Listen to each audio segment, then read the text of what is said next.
Sizler jomok uqqanды жакшы көрөсүңөрбү? Ой азамат. Анда силерге бир жомок айтып берейин, Арстан менен коён. Арстан деген билесиңерби? Арстан кандай жыртып болот?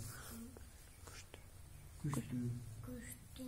Токойдо жашайт, Анда эмес угуп тургула.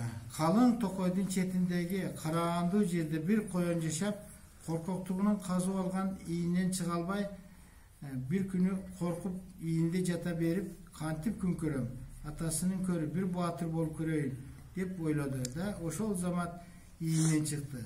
Эки жагын каранып, тиштерин арсайтып, жүндөрүн үлпөйтүп, так маңдайында турган арстанды көрө койду да, коркконунан бир орунна катып калды.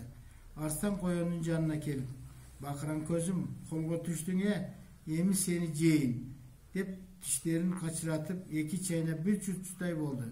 Коён байкуш эсин жыйнап кантип кутулушун амалын издеди. Акыры Арстанга: "Кадырлуу Арстан, жесең жегин, бирок айта турган бир сырым бар" деди. Анда тезирээк айтып кал. "Сен өтө күчтүүсүң, ага толук ишенем, бирок тетиги кудукта сенден да чоң, сенден да күчтүү бир арстан бар.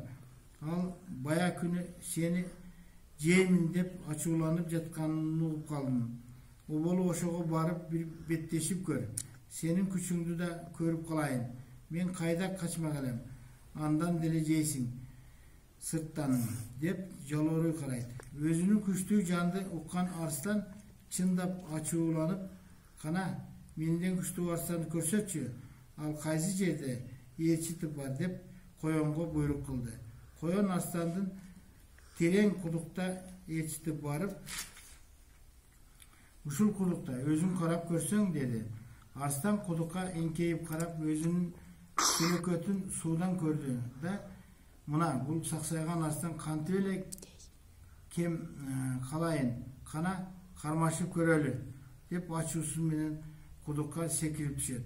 Сууга барып шалп этип түшүп, тумчугу өлөт. Ошентип коён амал менен арстанды өлтүрүп, анык макоо тура деп секирип жолго түштү. Уктуңарбы? Коёндун куулугунан арстанды өлтүрүптүр, Ошентип коён баатыр болуп калган экен. Мындан ардагы жомокту көп угуп жүрөсүңөрбү? Молодец. Акыл эстүү балдар болгула, Балбан болгула, кечинде коркпогула, көчөдө ынтымактуу болуп жүргүлө,